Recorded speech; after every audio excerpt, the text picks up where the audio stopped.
Hello, everybody. So I think this deserves a podcast on its own. But it's a common theme in my podcast lately. The realization of how near stateless of community I have lived before. So literally, if you hear me say or talk about Kado Village, my former hometown, and I mentioned stateless and how surprising I might express that I found these differences, it is really truly that.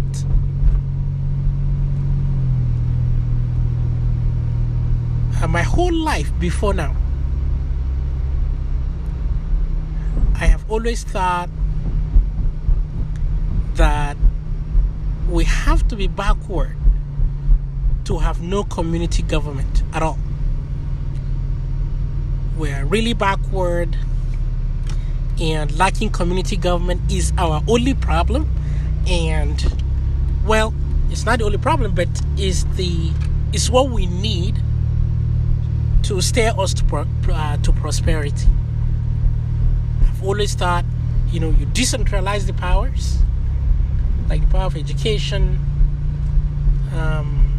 sewer, all these things to the community level. And I've always thought, because we're lacking this, that's the reason why our communities are poor. But now looking that from my side right now, the side I am at right now, I feel joy. Honestly, that we don't have these things. And the realization that I lived in near total stateless community, that surprises me. I swear to God. Sometimes I can't believe it. Because here in the US,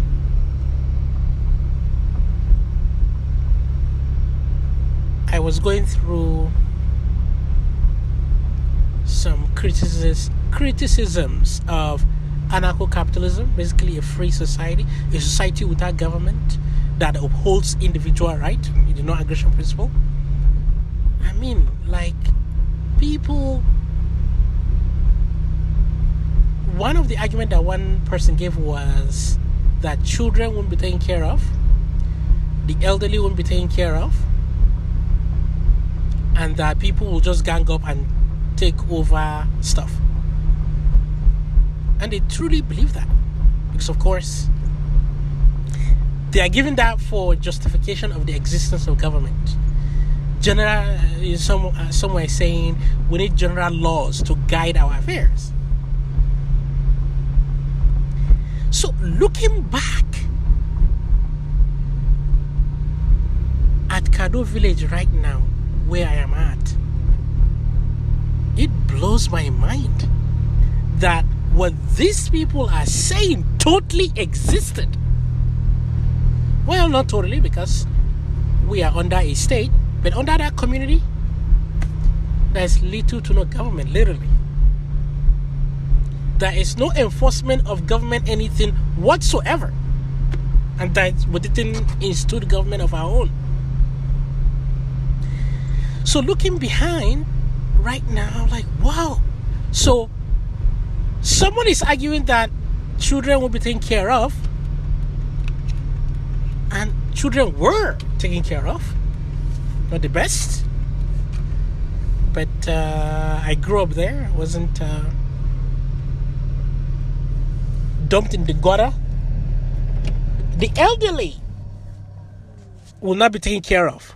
Well, when I thought of my grandmother, may God rest her soul. I mean, she was with us a year before her death.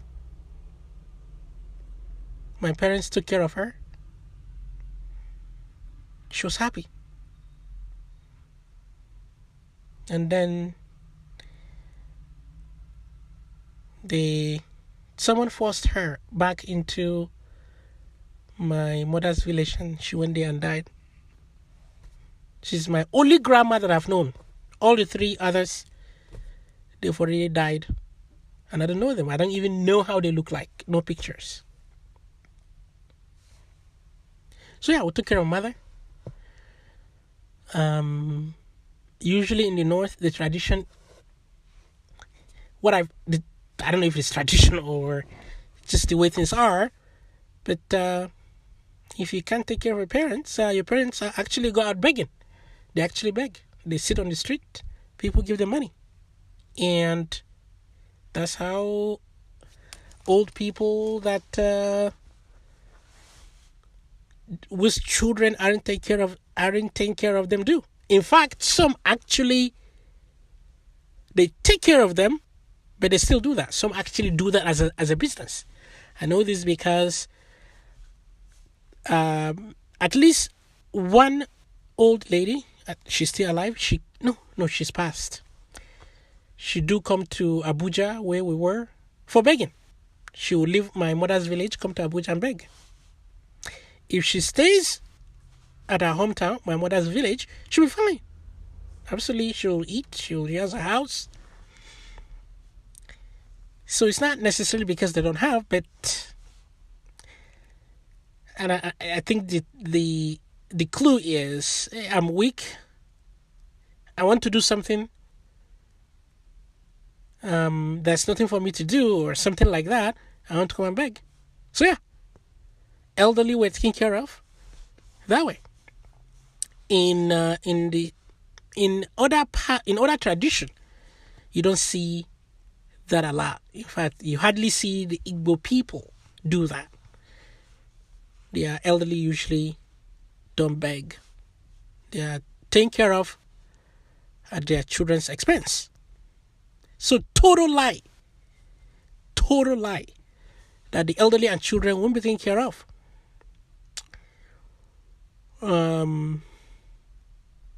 So, of course, it's not perfect. Beating children is regular in my culture, in the whole Nigeria's culture, generally in Africa. Beating children is seen as a way to enhance children's future. You beat them, you punish them, you beat them so that they become good. It's seen as a way to mold children's behavior to be good. So of course we're beaten because it's normal. No one will. There won't be protesters in front of your house protesting while you're beating your kid. No, everybody does it. It's normalized in school. It's normal. Like I've said in my previous podcasts. What else? So yeah, the uniform laws that others argue, well, we need uniform laws to guide us, otherwise everybody will be killing each other. Well, other than the laws we live in Nigeria, that whole community has no government, has no any local ordinance or local laws whatsoever.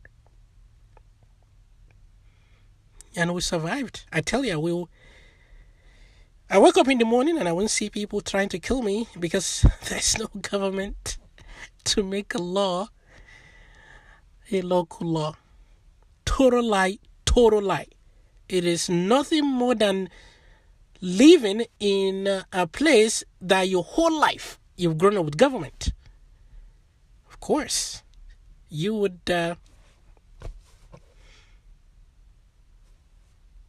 see government as normal, as required, especially for those who have not hold the non-aggression principle. For any reason, maybe they don't know, maybe they knew, but they won't accept it. you don't have to accept the non-aggression principle. It's just nature. It's just nature. Whether you accept it or not, its effect is going to take action on us. It's just nature. When an engineer wants to build a bridge, they don't just build the bridge anyhow. No. They do it according to nature. They study, the sun, how the sun might or might not expand the bridge, and they adjust according to that. If it is water, they do that. All of that. You adjust according to natural laws. Otherwise, nature is going to take its effect on you. So, what am I saying? Yeah, totally lost as usual. Taking corners. But yeah, looking back at how I lived in almost a completely free community, and what I hear people here saying, that we need government, we can't do without government, it blows my mind. That wow, I actually literally lived what these people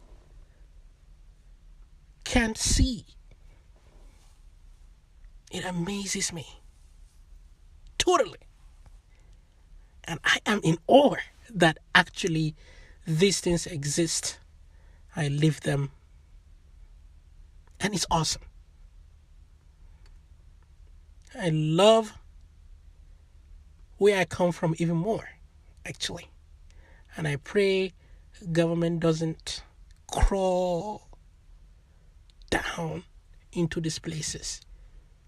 So that all we need to do is to educate people about freedom, the non-aggression principle, and the respect for individual rights. And see prosperity and peace grow. Thank you very much for listening, and I will talk to you soon.